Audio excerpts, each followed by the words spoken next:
All right, YouTube, Venezuela's losing its marbles again. Their economy has ground to a halt temporarily because their government's announced something strange. There's a conspiracy to take the 100 Bolivar note and crate it up somehow. I'm not sure exactly how they're supposedly accomplishing this.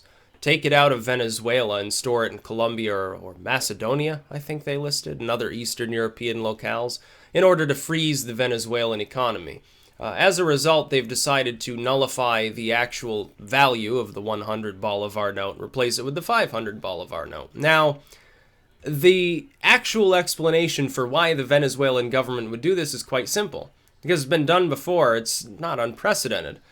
Hyperinflation has taken hold. The 100 Bolivar note is no longer a proper denomination, which means people are using the 50 Bolivar note right now for currency.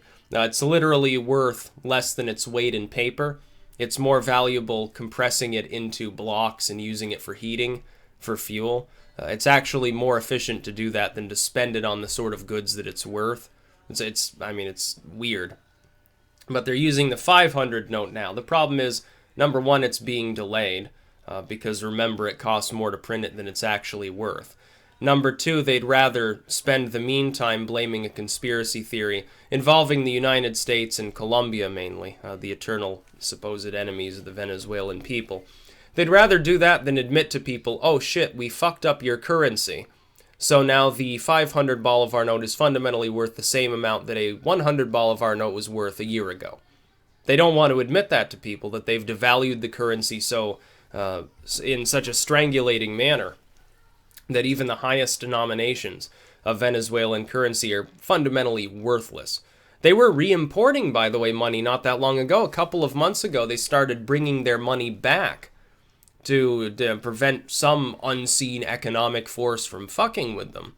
Now, all of a sudden, they're saying, oh no, it's been shipped back out, so we're going to nullify its value. It's all a setup. It's so that they don't have to tell the people of Venezuela they've destroyed their currency's value and that is now going to become a long-term issue regardless of what happens with the oil prices. And that's the other problem. Oil prices still haven't gone back up. They've gone up, they've inched up very slightly. They're still well below the threshold that Venezuela needs to turn a profit. I think they need it to be at, 110 per barrel to pull a profit. Last I checked, it was 65 a barrel. It might be, upwards of 70 now, but still far short of what they need. They can't even pump it out of the ground half the time. They were supposed to do more oil exploration. They couldn't scrape together enough money to do that. Their central planning means that all aspects of distribution are inefficient. People are now on a sub-starvation diet. If they don't have significant means, and few people in Venezuela do, they don't even have the ability to keep the lights on in the school 5 days a week. They've been rationing electricity. They've been rationing everything else. And the problem that everyone should identify, the reason why this is happening is quite simple. It has nothing to do with U.S. policy or an embargo. There are plenty of people who buy their oil. India's buying their oil right now. Sent them a bunch of medicine, too, so that people wouldn't have some mass epidemic killing them all off. Russia buys stuff from them.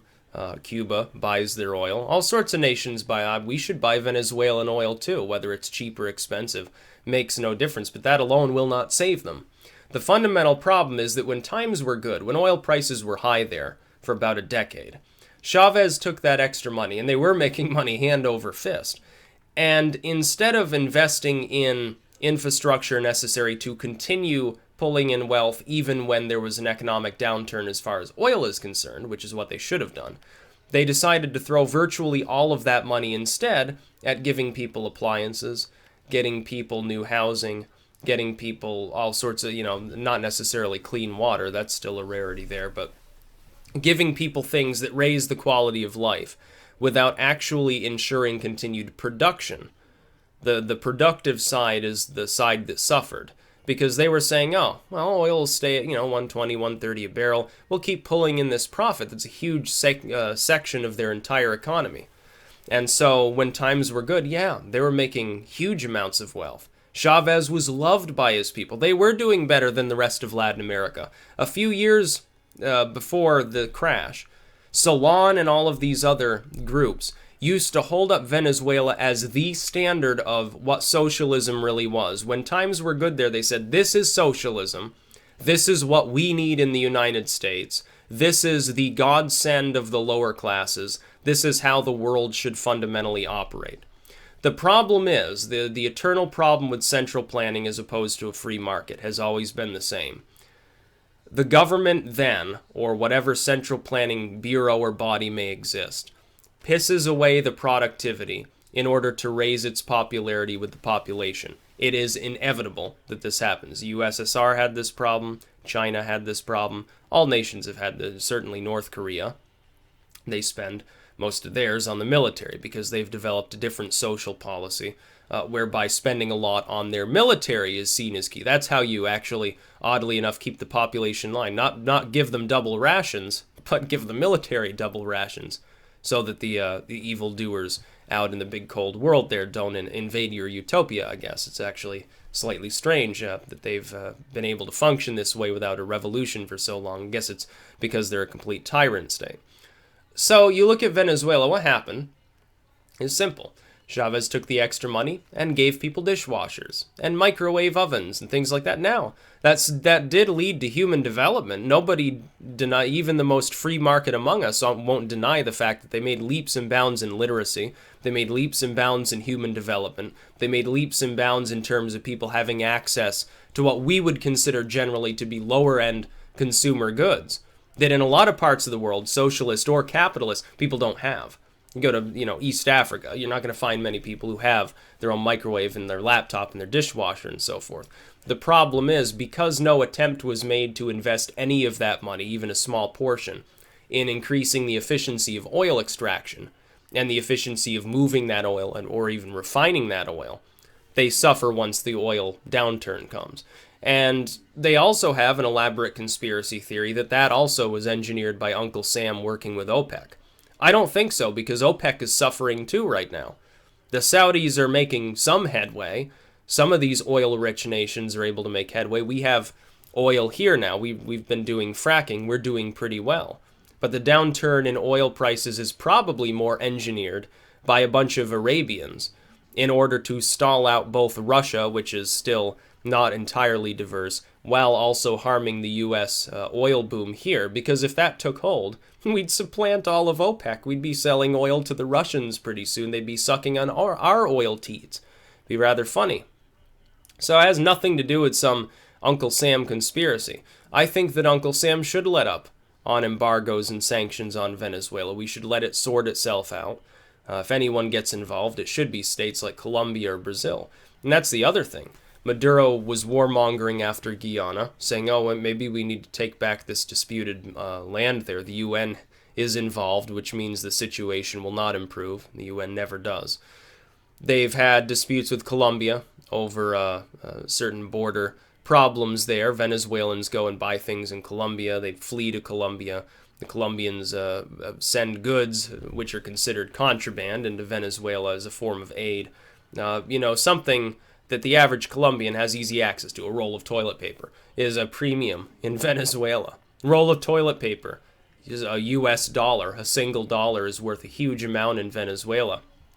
And so you have the point here at which there's a black market and especially US currency there, as well as Colombian currency and so forth, that's probably about as large as the actual above-ground economy at this point in Venezuela. People prefer to buy things using other forms of currency. If they didn't have such a strangulating, centrally planned police state, people would be capable of making do anyway. Do what they did in the Soviet Union or something. They'd trade goods directly.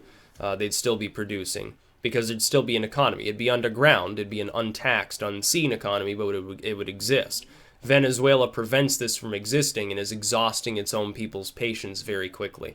I do not expect Nicolas Maduro will die of natural causes. I expect him to die a violent death, and good riddance when he does. He is a tin-horn dictator. The fact that the United States is not blameless in Latin American relations does not mean Nicolas Maduro is some superhuman good guy. It doesn't mean he's even as good as Chavez was. And Chavez was a shit fuck too.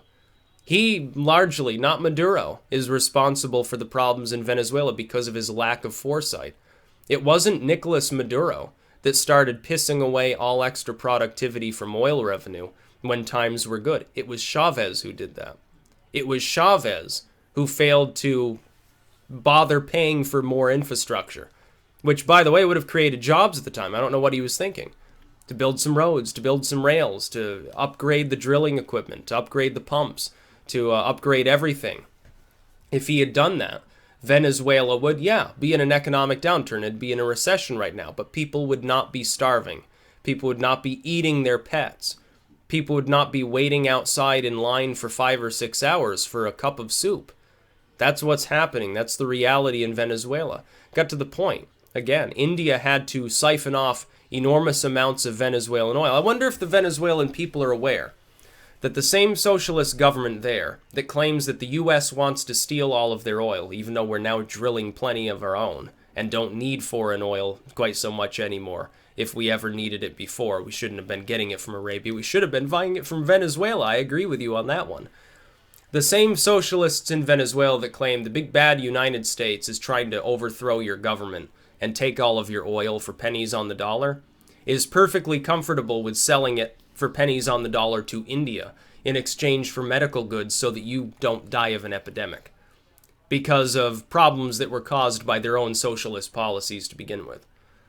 It's rather sad that people have actually been fooled by this. I think a lot of people aren't fooled by it and are just silent because they're afraid of having their skull bashed in by one of the socialist guerrillas that are literally paid for by the Chavez sort of style state. Maduro has his own guerrilla fighters whose sole purpose, literally, and this is also unprecedented in most civilized parts of the world, if the government ever stops being socialist, they go out in the jungle and they start conducting terrorism.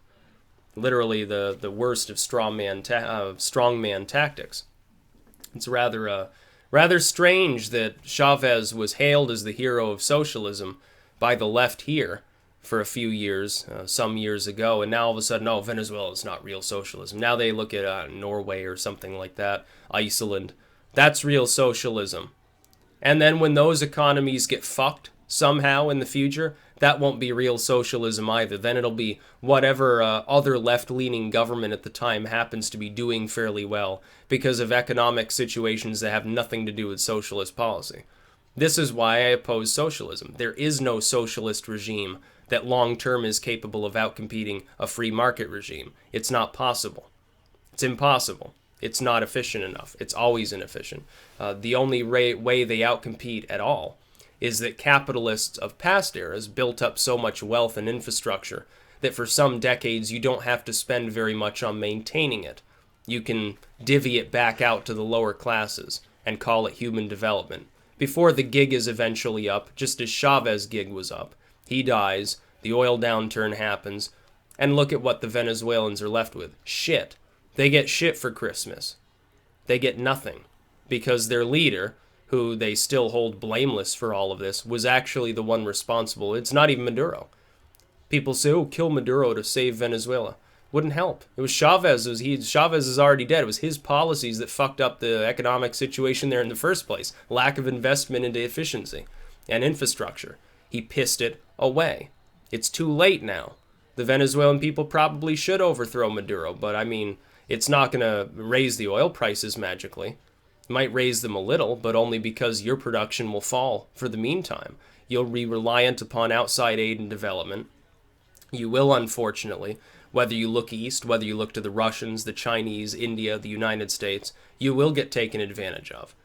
But it was Chavez at fault for the situation that led to where you are now. That's a problem of the Venezuelan people. You're going to have to reorder your society, but it's going to hurt either way. Keep going the way things are going, it hurts. Change the way you're doing things, it hurts. Either way, you're kind of screwed, at least short term. But getting rid of socialism, I guess long term would be far better. But it's still going to sting for a few years there. Not that there's much to lose. You're eating your pets, surviving on a meal and a half a day, and you can't even buy toilet paper because the currency is actually worth less than the roll of toilet paper, so you might as well wipe your ass with Maduro's face. It's a pretty sad situation for a nation that has the largest oil reserves on the fucking planet. It's insane. That's about all. Peace out.